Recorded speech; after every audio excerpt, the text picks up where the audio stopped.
Alhamdulillah, Alhamdulillahil aliyyil kabir, al-latifil khabir, al-habibi ala kulli nafsin bima kasabat, wal mujazi laha bima amilat. Wa ashhadu an la ilaha illallah wahdahu la sharika lah, ala lahul khalqu wal amru, tabarakallahu rabbul alamin. Wa ashhadu anna sayyidana Muhammadan abduhu wa rasuluh, ba'athahu Allahu shahidan wa mubashiran wa nadhira, wa da'iyan ila Allahi bi'idhnihi wa sirajan munira. Allahumma salli wa sallim ala sayyidina Muhammadin wa ala alihi wa sahbihi wa man tabi'ahum bi ihsan ila yaumiddin. Amma ba'du, fa ya ibadallah, ittaqullaha usikum wa iyaya bittaqullahi, faqad fazal muttaqun. A'udzu billahi minasy syaithanir rajim. Ya ayyuhalladzina amanu taqullaha wal tanzur nafsum ma qaddamat lighad, wattaqullaha innallaha khabirun bima ta'malun. Sadaqallahu a'lam. Jemaah Jumat yang dirahmati Allah, marilah sama-sama kita berusaha untuk meningkatkan keimanan dan ketakwaan kita kepada Allah Subhanahu wa taala dengan kita mengerjakan segala perintahnya, dan dalam masa yang sama kita meninggalkan segala larangannya. Sesungguhnya kebahagiaan hidup yang hakiki, baik di dunia ataupun di akhirat kelak, ditentukan oleh keimanan dan ketakwaan kita kepada Allah Subhanahu wa taala.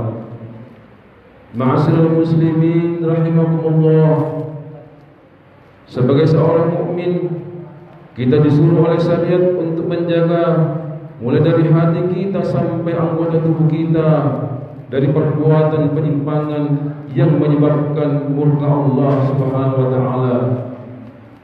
Salah satu anggota tubuh kita yang banyak menjerumuskan seorang manusia kepada kebinasaan dan kecelakaan adalah lidah atau lisan.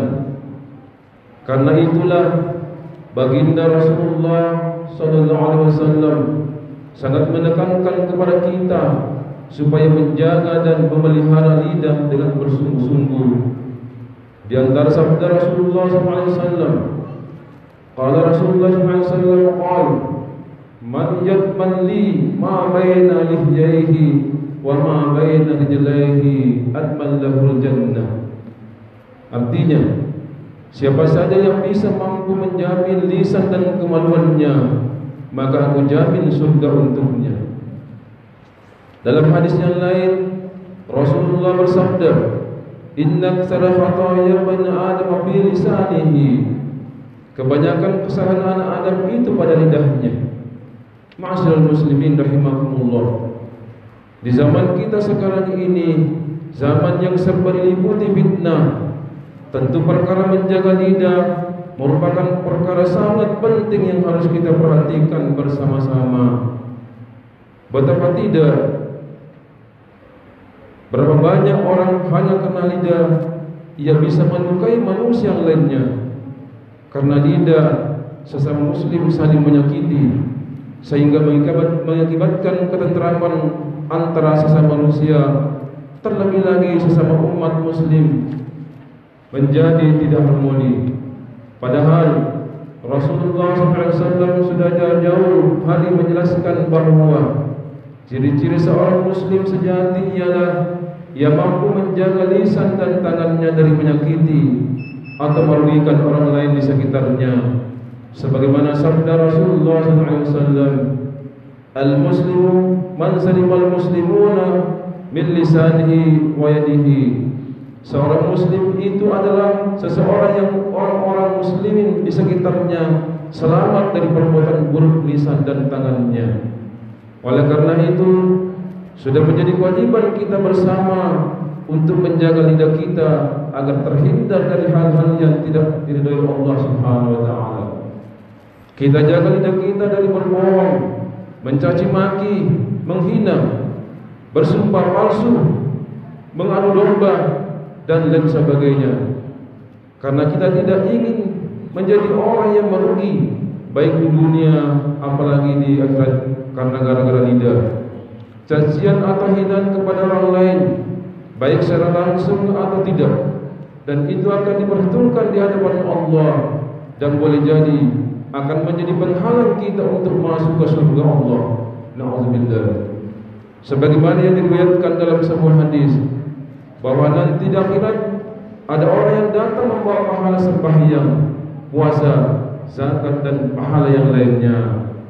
Namun dalam waktu yang sama, ia datang juga membawa dosa mencaci maki seseorang, mengumpat orang lain, menyakiti orang lain, atau mengambil hak orang lain, bahkan menghilangkan nyawa orang lain. Sebagai tebusan atas kesalahannya, pahala orang tersebut dipindahkan kepada orang yang dizalimi. Jika pahala orang tersebut sudah habis dan tidak cukup untuk menebus kezalimannya, maka dosa-dosa orang yang dizalimi selama dunia diberikan kepadanya, lalu dilemparkan ia ke dalam api neraka. Na'udzubillah. Selain dalam hadis-hadis, para ulama pun sangat memperhatikan masalah ini. Maka cukuplah perkataan Imam Al-Ghazali sebagai nasihat untuk kita semua, agar kiranya dengan sekuat tenaga kita mampu mengawal lidah atau lisan kita.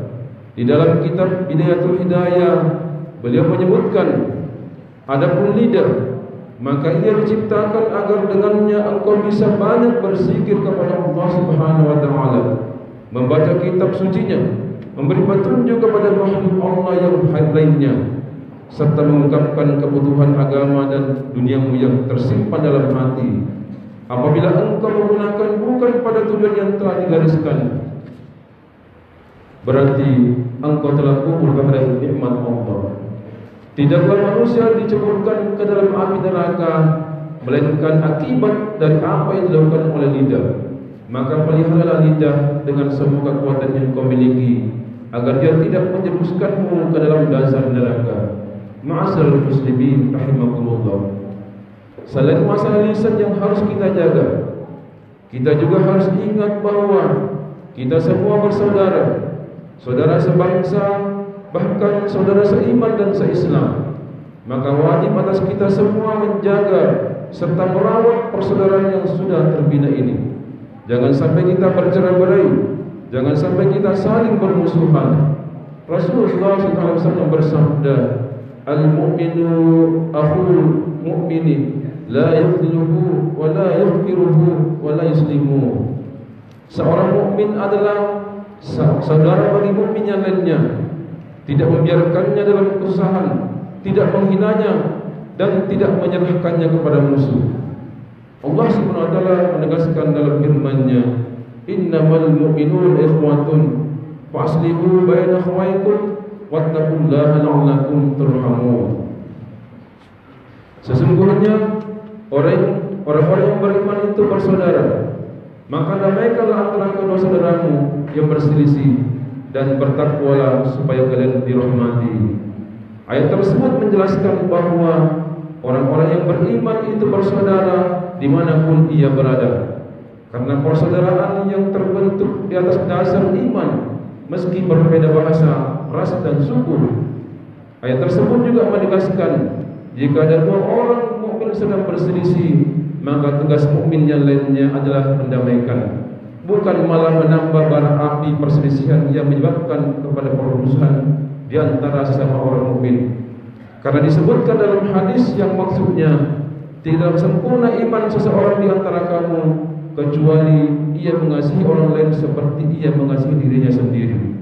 Allah juga memperingatkan agar kita jangan berbantah-bantahan yang menyebabkan kepada permusuhan, karena yang demikian itu akan membuat kita lemah dan kehilangan kekuatan. Wala tanaza'u fatafshalu wa tadhhabu rihukum. Janganlah kalian berbantah-bantah, maka menyebabkan kalian lemah dan kehilangan kekuatan. Ma'asyiral muslimin rahimakumullah.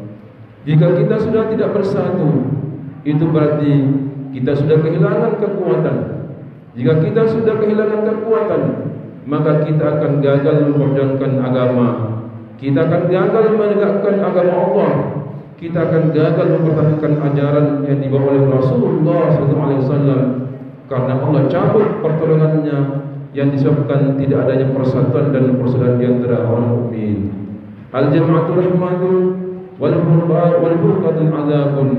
Berjamaah, bersatu itu ada rahmat dan perpecahan adalah azab.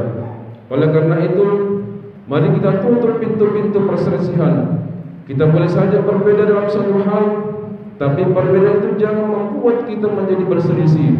Jangan sampai membuat kita saling bermusuhan, saling mencaci maki, sehingga Allah cabut rahmatnya dari kita. Mudah-mudahan di penghujung bulan Muharram ini Allah selalu menolong kita untuk dapat menjaga lisan kita dari berkata yang tidak baik, dari menyakiti atau bahkan mencaci orang lain. Menolong kita untuk dapat menjaga anggota tubuh kita dari menyakiti antara sesama. Semoga Allah selalu satukan hati kita semuanya. Allah tolong kita untuk terus dapat berbuat taat kepadanya. A'udzubillahi minasyaitonir rajim. Innamal mu'minuna ikhwatun faslihu baina akhawaykum wattaqullaha la'allakum turhamun.